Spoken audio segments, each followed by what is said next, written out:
première invitée et pas des moindres, puisque c'est grâce à toi que nous sommes là aujourd'hui et que nous pouvons passer cette journée extraordinaire. C'est Oriane Mirascou. Tu es directrice de Free Now for Business. Exactement. Et c'est grâce à toi qu'on est là, donc merci. Qu'est-ce qui t'a donné envie d'être à l'initiative de cette belle opération ? Alors, pour moi et pour Free Now aussi, c'est vraiment une initiative hyper importante. Les chiffres sont accablants. Les femmes ont besoin d'être soutenues.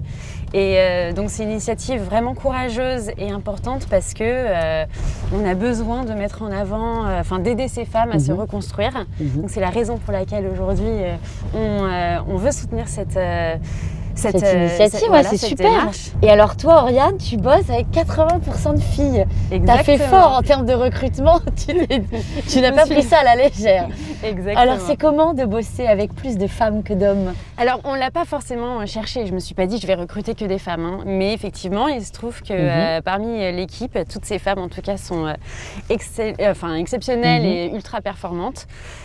Qu'est-ce que ça fait ? C'est génial parce qu'on échange notamment sur nos droits. En plus, il y en a certaines qui sont vraiment impliquées sur le droit de la femme.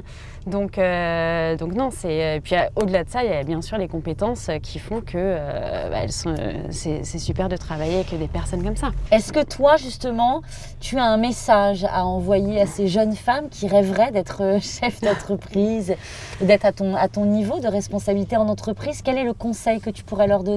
Le message, c'est fixez-vous des objectifs hyper ambitieux.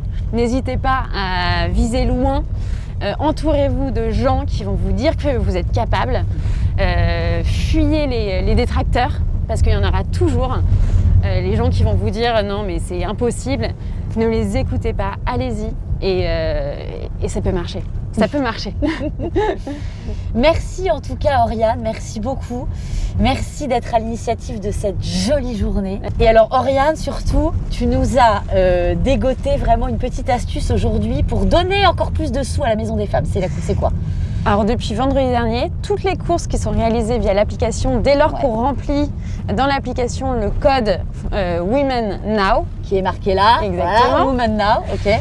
1 euro est reversé à la Maison des Femmes. Et ben voilà, donc on prend du Free Now, vous avez compris, et on parcourt la France, si il le faut. Merci beaucoup pour cette initiative Oriane, c'est cool.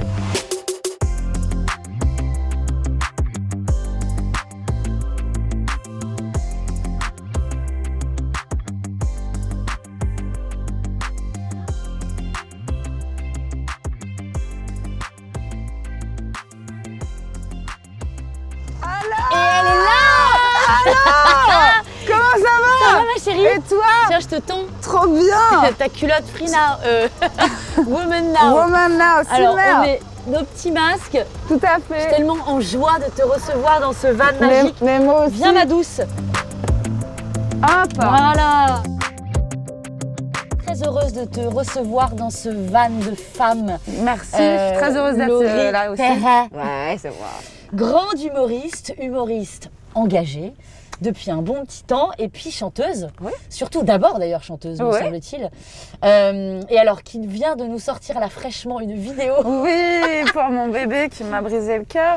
Que je vous recommande d'aller voir, qui est un appel à son cum Jean Castex. Jean Castex, voilà, parce que en fait, quand j'ai écrit ce truc, j'ai eu l'impression, tu sais, j'ai l'impression de le vivre comme un mec qui est rentré dans ma life. Qui a foutu le bordel et qui ne me donne aucune nouvelle. Toi, en tant que femme humoriste, est-ce que tu as été confrontée à des remarques sexistes, à des comportements un peu curieux ? Est-ce que le côté d'être la femme drôle, est-ce que c'est plus difficile que d'être un mec drôle ? Non, je trouve pas. Tu trouves pas, toi ? Ouais, je trouve pas. Parce que quand t'arrives et qu'on te regarde comme ça et que tu fais des blagues qui défoncent tout le monde, t'as envie de dire alors, ça t'en bouche un coin. Tu vois ce que je veux dire ? Et finalement, mais moi dans le game, non mais, et ce que j'ai aimé justement dans ce game de l'humour, c'est que tout, si tu veux, les dictats qu'on a sur les meufs en disant les meufs elles se piapiatent, elles se mettent des bâtons dans les roues, nanana. Moi, quand je suis arrivée là-dedans, finalement, mes frérots, c'était plus les meufs que les gars. J'ai vu les gars très inquiets C'est quoi ton petit conseil à une fille qui voudrait se lancer dans l'humour, qu'elle soit un peu solide, qu'elle puisse... Mon petit conseil, c'est qu'il faut y aller, il faut avoir confiance en soi, parce que l'humour, ce qui est très dur, c'est que c'est implacable. Ça rit ou ça rit pas. Ouais. Et si ça rit pas, il faut que tu ris. Vous dites, putain, c'est un putain de four. Et tu retournes, et tu lâches pas l'affaire. Et c'est surtout, les réseaux sociaux, c'est une chose, mais il faut aller faire le tour des plateaux d'humoristes. C'est ça le vrai game. Je pense que c'est d'aller faire, parce que les réseaux... On ne peut pas se contenter d'être que derrière son écran. Donc toi, tu conseilles d'aller au charbon. C'est surtout que sur les réseaux, si tu fais une vidéo sur les réseaux, tu peux la couper, la machin. C'est pas la même chose. Et puis sur Internet, c'est des gens, ils ont tous un avis. Les avis, oui, bien sûr. Voilà. Alors que voilà, moi je te conseille, je vous conseille, si vous voulez vous lancer dans l'humour, vous allez écumer les petits plateaux parisiens quand tout ça rouvrira. En plus, vous allez voir, c'est magnifique, c'est un bonheur. On rencontre plein de gens, on se crée vraiment des souvenirs. Et pour le coup, on se forge à l'outil et c'est des vrais moments de partage et de travail. Voilà.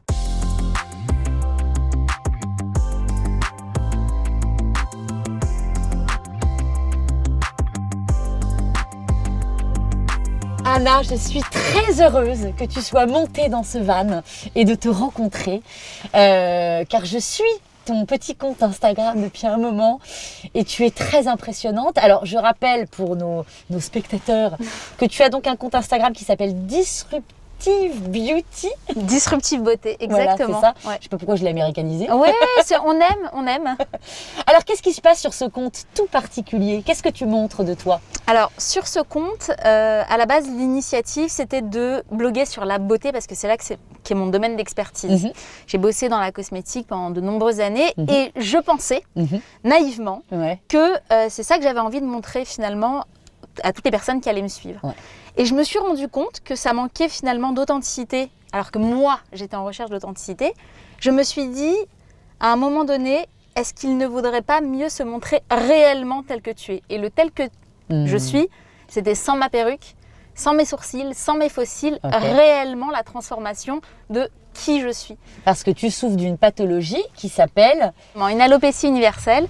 En fait, c'est une pathologie que j'ai eue il y a 13 ans, qui est arrivée en 6 mois et c'est une maladie auto-immune et qui m'a fait perdre en fait l'ensemble de mes cheveux, de mes poils, de mes cils, de mes sourcils, enfin toute la pilosité. Ça a pris 6 mois et c'est quelque chose qui m'a profondément meurtrie et pour lequel je me suis cachée pendant longtemps. D'accord.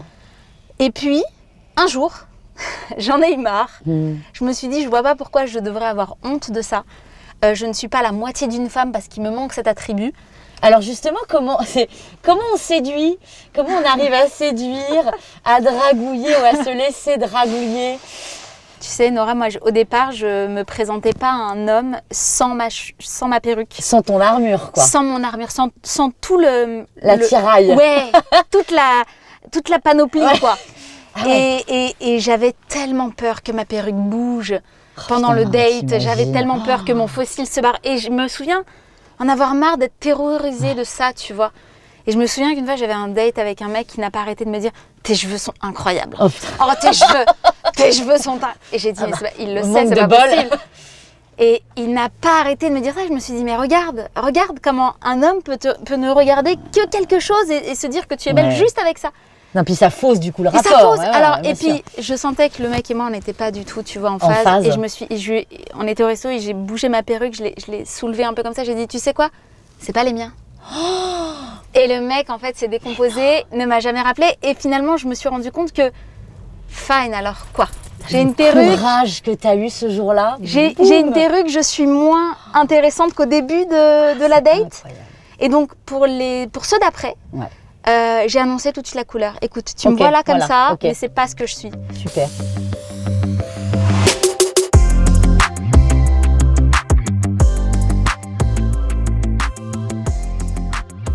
Je suis très heureuse d'accueillir une influenceuse, une femme d'exception, engagée comme on aime, Ginger Chloé. Alors Chloé, toi tu fais quelque chose de tout à fait particulier sur ton compte Instagram. Tu fais du body positivisme, c'est ça? C'est ça. T'as vu la vieille dame qui essaye de le dire. Alors qu'est-ce que c'est le body positivisme? Alors en fait, j'ai un un contenu qui est assez décomplexant. En fait, j'aide les femmes à reprendre un petit peu, avoir confiance en elles en fait, et ne plus être soumis un peu aux diktats et aux standards de beauté qu'on a. Et c'est vrai que quand j'échange avec les filles, je me rends compte qu'elles ont beaucoup de complexes. Donc voilà, j'essaye un peu de dédramatiser tout ça. Je parle sans filtre, sans tabou, et j'essaye de ramener un petit peu du naturel sur les réseaux sociaux parce que... Ça fait du bien. Ouais, je trouve qu'il y a eu une époque un peu où on manquait de ça. C'était des images très figées, très retouchées, et du coup j'essaye un peu de casser tout ça. Ah oui, toi tu fais tout l'inverse. C'est voilà, génial. J'essaie vraiment de montrer que c'est normal quand t'es assise, t'as des bourrelets, t'as des plis sur ton ventre. Et en fait, ce que j'ai surtout vu depuis 1 ou 2 ans, c'est les filtres, tu vois, les filtres en story. Après, je peux comprendre que parfois on a envie de mettre un petit filtre parce que c'est pas notre jour et la lumière est pas très bonne. Mais je pense qu'il faut aussi savoir accepter son visage sans filtre, justement, habituer son œil à voir sa peau normale. Parce que si on s'habitue à vraiment la voir tout le temps avec tout lissé, après ça crée des complexes. Et puis tu parles sexualité aussi. Un petit peu, ouais, c'est vrai que j'essaie de... De plus en plus, j'ai l'impression que c'est bien ce que tu fais justement. J'essaie un petit peu d'en parler parce que je trouve que le plaisir féminin, pareil, c'est quelque chose de très tabou. Et moi, j'ai commencé ma sexualité avec beaucoup d'a priori. Je ne connaissais pas mon corps, je savais pas ce que j'aimais. Et en fait, ça a très mal démarré, du coup, je prenais aucun plaisir.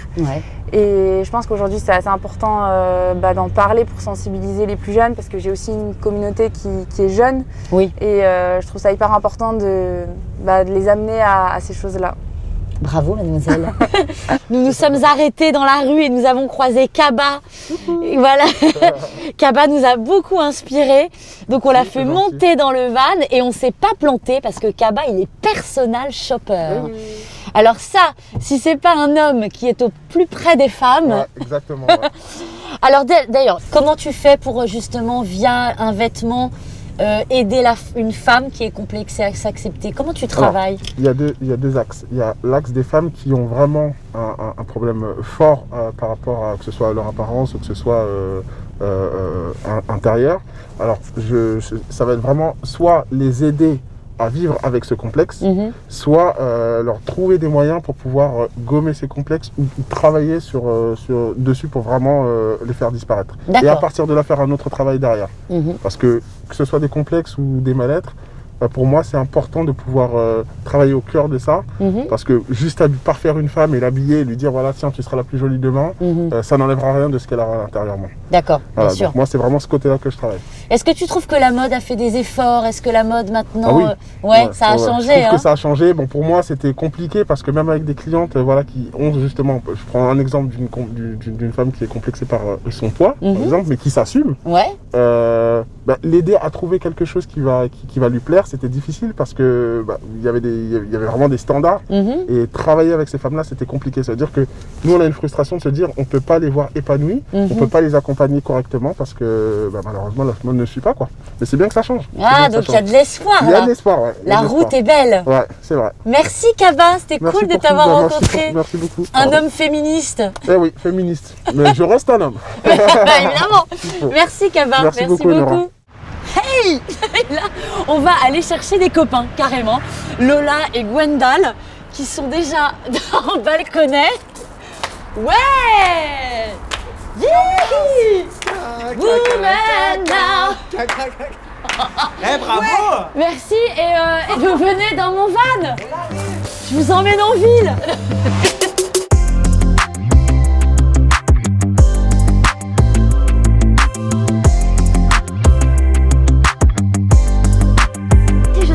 Contente d'accueillir.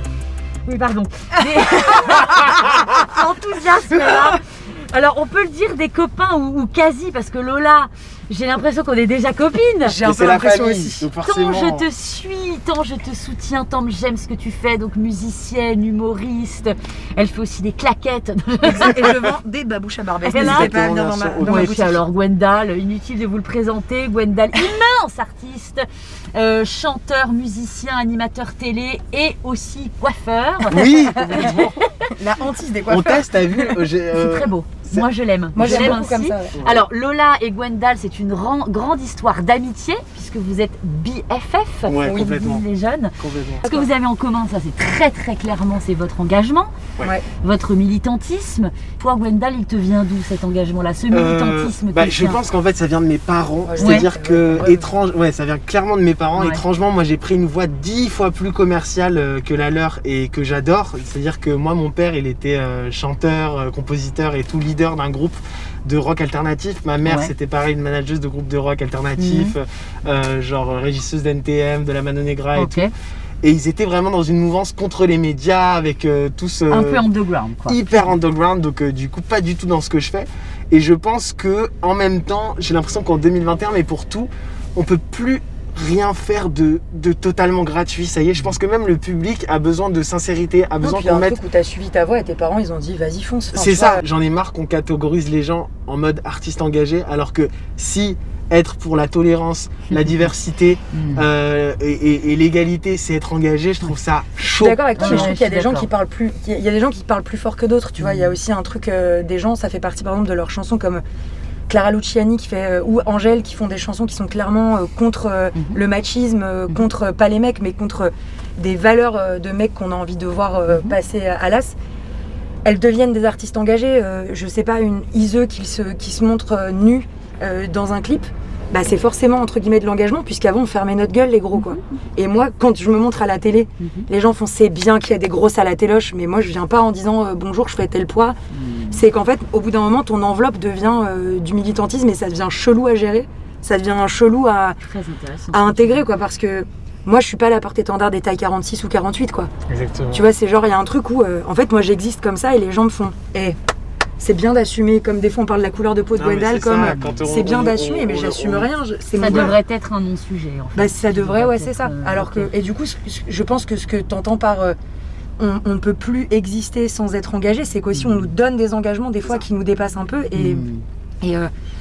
et tu vois, tu deviens représentant de choses qui te dépassent complètement. Et après, je pense aussi, il y a un truc qui est assez fort pour nous deux, c'est qu'en fait, les problématiques je pense qu'on est assez empathe. Quand tu es artiste, tu as de l'empathie pour les gens. Il y a des gens qui t'ont soigné par des musiques, par du théâtre, par tu vois, des choses comme ça. Et du coup, tu deviens... Tu représentes pas les gens, mais tu te dis, putain, si ça l'a aidé, si moi, ça m'a aidé, peut-être qu'il faut que j'écrive une chanson sur le harcèlement scolaire ou qu'il faut que je dise que moi aussi, je l'ai vécu pour dire...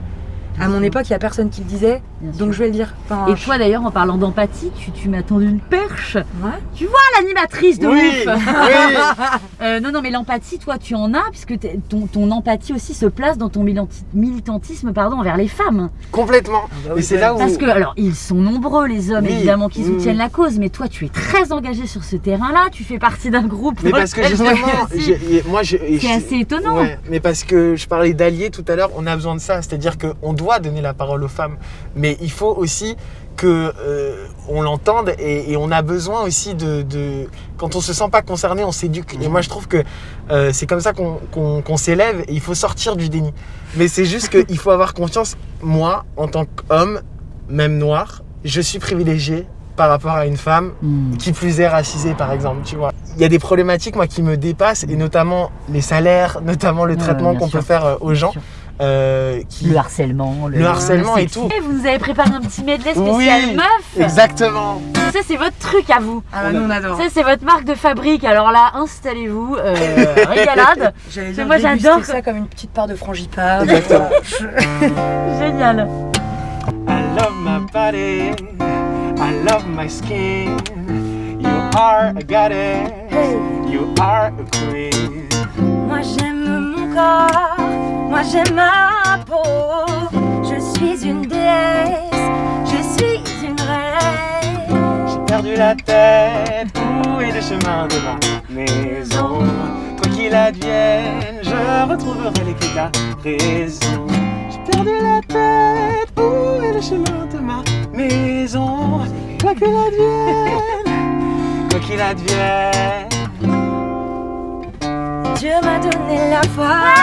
Au fond de moi, Mon époque. j'ai dans le cœur cette force qui guide mes pas. Dieu m'a donné la foi, si je ne sais quoi, c'est la lumière qui guide nos pas. Na, na, na, na, na. I know you will.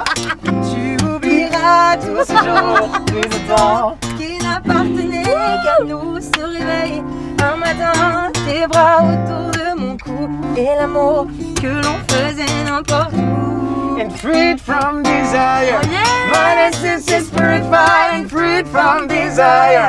Mind and senses purified and freed from desire. Mind and senses purified and freed from desire. Celle que tout le monde connaît. Na, na, na, na, na, na, na, na, na, na. Les amis, nous voici à la Maison des Femmes. Et qui j'ai retrouvé à la Maison des Femmes? Alors, elle, vous allez tomber amoureuse d'elle, c'est sûr. Kelly. Salut. Kelly, c'est Madame Boxe ta vie. Voilà, c'est son slogan.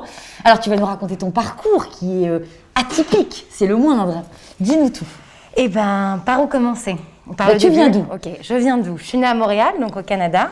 Je suis rentrée en France à mes 7 ans. Et pour te la faire un peu courte, comment j'ai commencé la boxe? J'étais en couple pendant 5 ans avec un mec, première histoire, grande histoire d'amour, etc. J'étais à fond dans le boulot. J'avais un restaurant assez jeune. J'étais responsable réseau d'un groupe de boulangerie. Les boulangeries qu'on tranchériait, donc je bouffais comme 4. Mon métier, c'était de tester les produits. J'adorais. C'était une passion. J'avais commencé en alternance avec Cyril Lignac, donc vraiment bien dans la bouffe. Et je me suis fait larguer à 2 mois du mariage. Et donc du coup, j'ai décidé de plaquer toute ma vie, donc mon CDI, mon appart, ma life, et je suis partie m'installer en Thaïlande pour boxer. Yes. Chose que je n'avais jamais fait. Que tu n'avais jamais fait, voilà. Mais genre, je ne cours... Enfin, moi, j'ai été interdite de sport pendant toute ma scolarité. Parce que je suis porteuse de pacemaker. Voilà, parce qu'en plus, elle a une maladie cardiaque. Et la demoiselle, là, elle a un pacemaker. Et pour autant, tu boxes. Donc, tu me donnes des petits tricks, là, pour boxer ma vie. Parce que moi, j'ai bien envie de boxer ma vie. Tu veux la boxer ou pas, ta vie? Vas-y, on y va. Je veux la boxer à mort. Ok, et alors, j'enfile ça, déjà, j'imagine. Ouais. Jambe gauche devant? Jambe gauche devant, ok. Ouais. Ton premier coup, ça va être celui-ci. Tu vas viser, là, le petit rond beige que tu vois. D'accord. Ok, et tranquille, juste, tu lances ton poing. Ici, tu viens là. Voilà. Et fais la même chose de l'autre côté. Voilà, magnifique. On essaye d'enchaîner. 1, 2.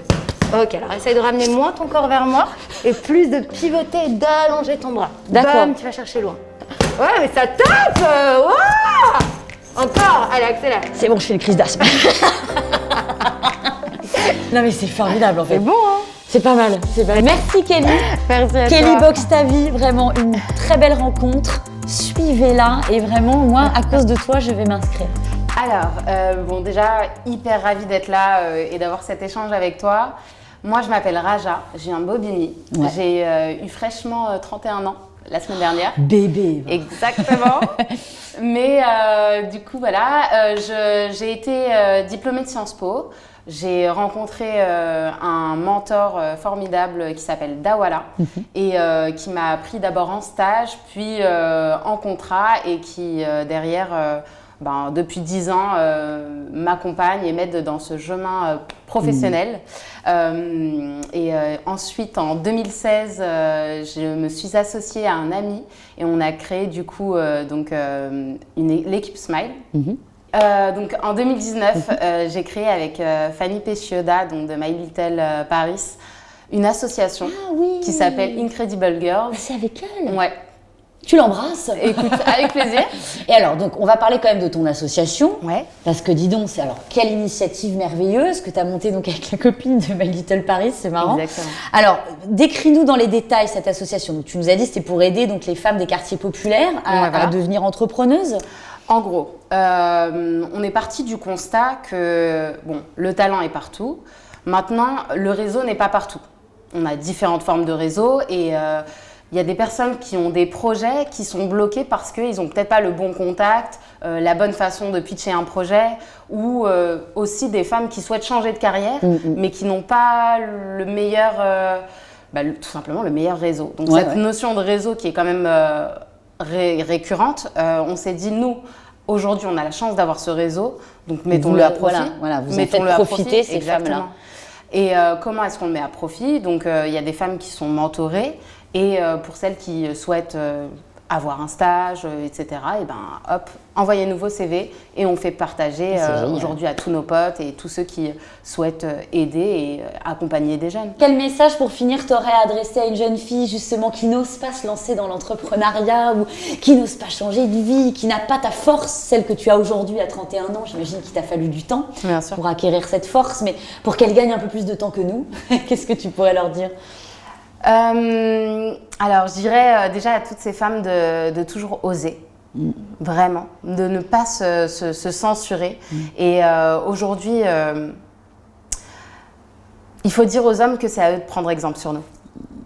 Bonjour Elsa Wolinski. Bonjour. Je voudrais que tu sois ma sœur. Alors on est un peu sœurs avec non, mais Elsa. c'est vrai. Je voudrais ne pas te quitter. Je voudrais te prendre là, puis on reste un instant, puis voilà. Et puis comme ça, et puis. Mais ouais, mais c'est vrai. Elsa, ça a été une belle rencontre. Hein. On s'est rencontrés il y a quelques temps sur des engagements communs. Tu dis souvent que militante, engagée, tu l'es devenue. Ouais. C'est ce que tu dis. Activiste, que tu l'es devenue. Ouais, alors activiste, non. Activiste, pas vraiment, parce que d'abord j'ai peur. J'ai essayé de... Non, mais c'est vrai. L'honnêteté. Non, mais j'ai essayé de coller, j'étais traumatisée, genre j'avais hyper peur. Montrer mes seins avec les femmes, j'avais hyper peur. Non, mais c'est vrai, parce que... Mais tu l'as fait. Non, mais je l'ai fait, mais voilà, je suis pas non plus... je suis très peureuse, quoi, quand même. Donc je fais ce qui est dans mon petit... Ce qui est possible, tu vois, pour moi. Mais c'est vrai que je suis devenue... J'étais pas féministe, je le suis devenue. J'étais pas engagée, je le suis devenue. Et je le suis devenue parce que tout d'un coup, ça m'a permis de regarder le monde différemment, en fait. En tout cas, l'entraide, la vie, l'amour, l'engagement, t'en as même fait une marque. J'en ai fait une Qu'on marque. porte toutes les deux. Et donc, tu donnes des sous à Cœur de Guerrière. Alors, on reverse 10% de chaque vêtement qui sont achetés. Voilà. C'est pas 10%. Non, du chiffre global. Du chiffre global, parce que souvent, quand les marques disent ça, en fait, souvent, à la fin du mois, il reste pas grand-chose. Bah oui, exactement. Donc, ça veut pas dire grand-chose. Nous, on reverse 10% de chaque vêtement. C'est énorme. C'est énorme. C'est vraiment énorme. Donc, tu ne gagnes absolument pas de blé. Non, Voilà. de toute façon, ça a toujours été une évidence que je crée une marque qui n'était pas une marque de mode, mais qui était un concept, et que je ne gagnerai pas d'argent dessus. Je ne veux pas gagner d'argent sur Sisterhood, ça me permet d'être complètement clean par rapport à ça, et c'est pour ça que je me débat à mort pour gagner ma vie autrement. Mais je dois dire que Sisterhood, c'est une super aventure, c'est 90% d'emmerde, ça c'est clair, et de stress, et de bébés ulcères, et tout ça. Mais c'est merveilleux parce qu'on aide. On est en train de voir avec justement la Maison des Femmes comment on peut verser 1 euro de chaque vêtement. Comment on va voir. Je suis en train d'ouvrir pour pas que ça n'aille que à Cœur de Guerrière. Mais peut-être à d'autres associations. À d'autres associations aussi pour les. Enfin, on est en train de voir parce qu'on va sortir une collection pour enfants. Donc, on donnerait peut-être à une association qui effectivement s'occupe des enfants. Voilà. Alors, quelle femme elle est aujourd'hui, Elsa Wolinski ? Elle est fatiguée. Elle est très très fatiguée. Non mais c'est un bon conseil qu'on peut prodiguer aux filles qui nous regardent, c'est que quand ça va pas, où est-ce que tu arrives à puiser la force et de transformer ta journée ? Parce qu'il faut avancer. Parce que quoi qu'il se passe, il ne faut pas rester dans ce truc-là, se dire mais non ça va pas, je suis horrible, c'est affreux. Non. Ok, ça va pas, t'es pas bien. Et tu fais un pas. Et si ce pas, c'est juste sortir du lit, tu sors du lit. Okay. Si ce pas, c'est juste d'ouvrir la porte, tu ouvres la porte. Mais tu fais ce putain de pas. Ouais. Parce que ce putain de pas, c'est un pas de côté qui va t'amener à un autre truc. Moi, quand j'ai créé Sisterhood, j'ai fait un pas de côté énorme. Quand j'ai quitté mon journal, alors que j'étais journaliste à Point de Vue, j'écrivais sur la beauté, sur les dictats c'était horrible. J'écrivais chaque année, pendant 14 ans, j'ai écrit aux femmes qu'il fallait qu'elles maigrissent, qu'il fallait faire des régimes, qu'il fallait mettre des crèmes anti-âge. J'y croyais plus à mon truc. Mais j'avais une vie dorée. Donc tout d'un coup, j'ai fait un pas de côté. Et ce pas de côté, il m'a ouvert. J'ai une vie qui a un sens maintenant. Tu es fière de toi ? Ouais. J'ai plein de trucs à faire encore. Mais je suis fière de moi. Ouais. Je peux pleurer là. Non, c'est vrai. Moi, je suis fière de toi. Non, mais c'est vrai, je suis fière de moi. C'est Tu peux. Ouais. Non, mais c'est dur. Je vais pleurer peut-être. Mais c'est pas grave. Mais ce que je veux dire, c'est que C'est vrai que c'est dur d'être une femme à 47 ans, célibataire, avec 2 enfants, 3 chats. D'abord parce que... Faut dire que tu prends beaucoup de chats, Elsa. Oui, non mais dans la vie professionnelle, si tu veux, quand tu veux faire un prêt, quand tu veux faire plein de choses, tu cherches des gens pour des sous, pour la société ou n'importe quoi. Si tu es seule, en tant que femme, c'est très dur. Et c'est pas des histoires, ça. Non. Donc vraiment, c'est vrai que je suis fière parce que je me relève de tout, sans déconner. La guerrière, tu m'étonnes. Donc, Elsa, voilà. la guerrière. Mais dis donc, mais voilà des copines. Comment ça va? Ça va très bien. Ça va, alors je vous présente Louise et Élise. Alors qu'est-ce que c'est? Racontez-nous votre jolie marque de vernis à ongles, les filles. Raconte-nous, Louise. Alors, la marque Le Rouge à Ongles rêve d'une société inclusive dans laquelle chacune peut trouver sa place, c'est important. Et donc, pour ça, on vend nos vernis à ongles qui sont le rouge à lèvres des mains. Et aussi les ateliers qu'on anime, ateliers de manucure et de langue des signes, donc l'art de parler avec les mains. Et donc grâce à toutes ces ventes-là, on peut se permettre de recruter et de former les femmes au sein de notre entreprise. C'est important de déconstruire ce que la société connaît sur la surdité. Par exemple, le langage des signes sur muet, on déconstruit, on recommence, comment j'initie à la langue des signes française et aussi j'apprends les bases sur comment communiquer avec une personne sourde, malentendante, expliquer, etc. Puis après, après on laisse nos clientes repartir avec un vernis à ongles. On passe des jolis moments. Ah bah On j'imagine. passe des jolis moments, c'est beaucoup d'échanges et c'est très chouette parce que Louise transmet vraiment, comme elle dit, sur déconstruire, c'est important et c'est la preuve que les sourds ne sont pas muets. Ouais. En effet. Et puis le rouge à ongles, c'est le moyen d'aborder une thématique qui n'est pas forcément évidente, celle du handicap, mais d'une jolie manière. Voilà. Et vraiment, le but, c'est d'aider un maximum de femmes aussi à trouver leur place dans la société et de créer ces emplois pour elles. Et raconte, pardon. Mais vas-y, Elsa. Raconte ton histoire avec le langage avec les mains et le vernis. Pourquoi le vernis, justement? Parce que du coup, en se rencontrant avec Louise, et du fait que Louise parle avec les mains, on est parti du principe que le vernis est le rouge à lèvres des mains. Bravo pour cette jolie initiative. Merci d'aider là aujourd'hui aussi la Maison des Femmes. Cette sororité là, on est vraiment en plein dedans. Alors du coup, moi j'ai bien envie d'apprendre comment on dit en langue des signes le mot femme. Comment on dit? Femme, c'est ça. Génial, merci beaucoup. La maison des femmes. La maison des La femmes.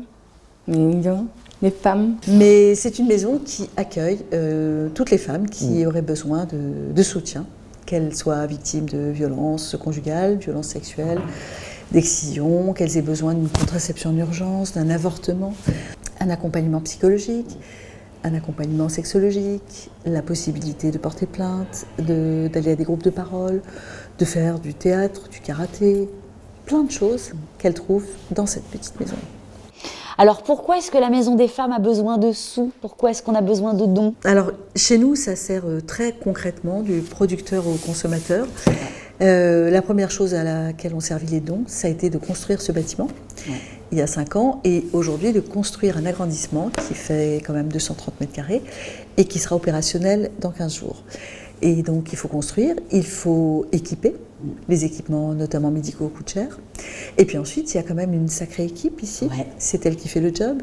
Et bien sûr, ce ne sont pas des bénévoles. Ça, c'est important. Ce sont des professionnels qui exercent leur métier avec beaucoup de bienveillance. Et évidemment, les salaires sont une grosse partie du coût d'une entreprise. Donc c'est pour ça qu'il faut lever des fonds. Parce que l'hôpital public, pour le moment, n'a pas les budgets qui permettent de prendre en charge ce genre de médecine. Mais on espère que petit à petit, grâce au soutien des contribuables, des mécènes, des femmes puissantes investies dans ton genre, eh bien, on aura fait la preuve que nous sommes incontournables et que le gouvernement, à ce moment-là, se sentira presque obligé de prendre la relève. Comme c'est bien dit. Qu'est-ce que tu peux dire à ces femmes qui nous regardent et qui sont victimes de violences conjugales et qui n'osent pas venir dans cette maison, par exemple, ou ailleurs, se confier? Comment on peut leur parler? Qu'est-ce que tu leur dis, en tout cas? Je leur dis que victime, c'est pas un métier, c'est pas une malédiction à vie. c'est un moment de la vie. Et que, comme tous les moments de la vie, ça peut tout à fait changer et devenir autre chose et appartenir au passé. En laissant des traces, bien sûr, on ne sort pas indemne de conflits, de violences, de guerres, mais on peut arriver à vivre avec, à surmonter et à se reconstruire. Et ce que je dirais à ces femmes, c'est qu'il y a des lieux comme le nôtre et d'autres qui sont là pour vous aider à vous reconstruire. Et ça serait vraiment dommage de ne pas fréquenter ces lieux-là. Ils sont pour vous. Venez, on est là, on n'est jamais confiné, on n'est jamais fermé, sauf la nuit. Et on est entièrement dédié à vous accompagner. Toutes les femmes de ta vie, en moi réunies, ton âme, ton égérie, parfois ta meilleure ennemie. Toutes les femmes de ta vie, l'amour sexy, l'héroïne de tes envies. Je suis toutes les femmes, tu vois, toutes les femmes de ta vie.